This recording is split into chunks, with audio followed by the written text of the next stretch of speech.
Isus opet počne poučavati na obali jezera. K njemu nagrne toliko ljudi da je ušao u lađicu na jezeru, sjeo u nju i odande propovjedao, a sve je mnoštvo ostalo na obali. Zatim stane poučavati ljude brojnim prispodobama. Evo jedne od njih. Slušajte, neki je ratar sijao sjeme. Dok ga je sijao po polju, nešto sjemena padne na stazu. Dođu ptice i pozobaju ga. Dio sjemena padne na kamenito tlo, gdje je zemlja bila plitka, pa odmah nikne. Ali kad je granulo sunce, izgori i osuši se, jer nije imalo duboka korijena. Dio sjemena padne u trnje, pa ono poraste i uguši ga, tako da nije donijelo roda. Dio ga napokon padne na dobru zemlju i donese 30-rostruk, 60-rostruk, a neka čak i 100-struk urod.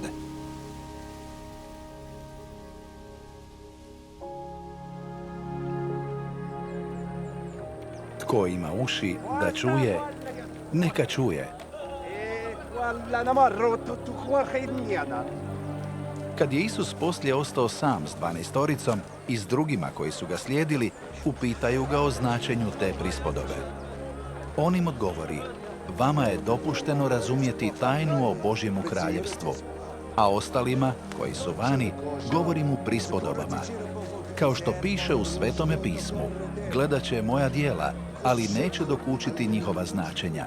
Slušat će moje riječi, ali ih neće razumjeti. Neće se odvratiti od svojih grijeha, niti će im biti oprošteno. Ali ako ne možete razumjeti tu jednostavnu priču, kako ćete uopće razumjeti prispodobe? Sijač sije riječ. Sjeme na tvrdu tlu jesu oni koji čuju riječ, ali odmah dođe Sotona i odnese riječ u njih posijanu. Kamenito su tlo oni koji čuju riječ i odmah ju radosno prihvate, ali nemaju korijena i nestalni su. Čim ih zbog riječi snađe nevolja ili progonstvo, odmah podlegnu.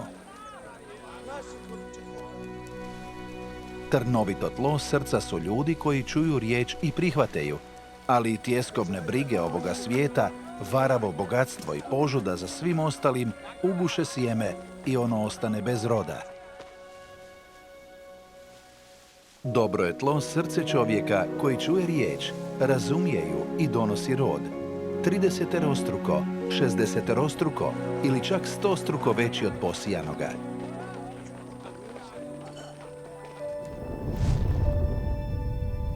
Zatim ih upita: kada upalite svjetiljku, stavljate li ju pod posudu ili pod postelju da prigušite svjetlost?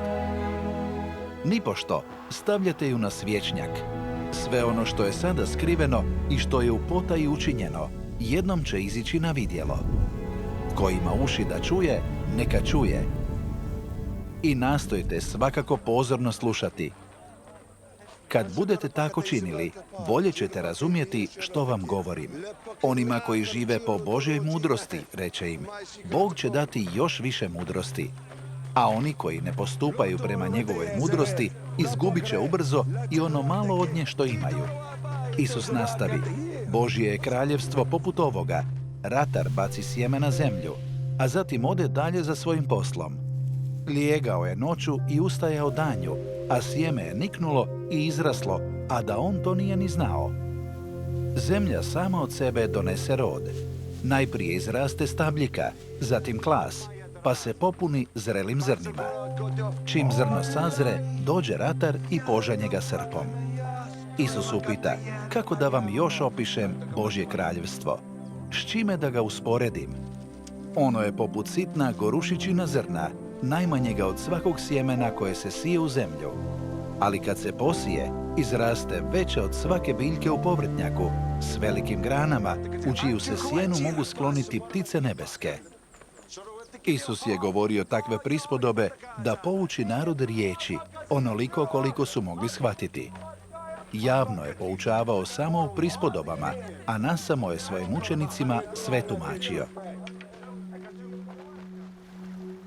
Kad se je spustila večer, Isus reče učenicima: prijeđimo na drugu stranu jezera. Oni otpustiše narod i povezoše ga u lađici iz koje je propovjedao. Za njima se otisnu i druge lađice. Odjednom se podiže silna oluja. Visoki valovi počnu se preljevati u lađicu, tako da se gotovo posve napunila vodom.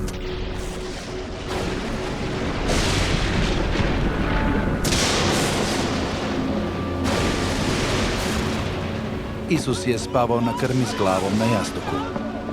U panici su ga probudili vičući: učitelju, zar ti uopće ne mariš što ćemo izginuti?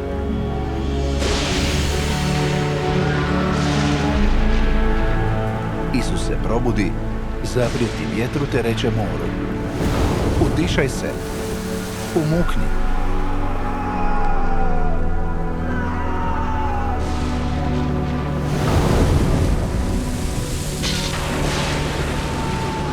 Vjetar prestane i nastane velika tišina.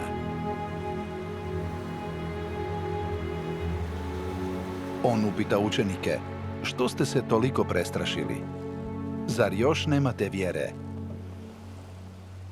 Oni su bili silno prestrašeni. Pitali su jedan drugoga: pa tko je on da mu se i vjetar i more pokoravaju?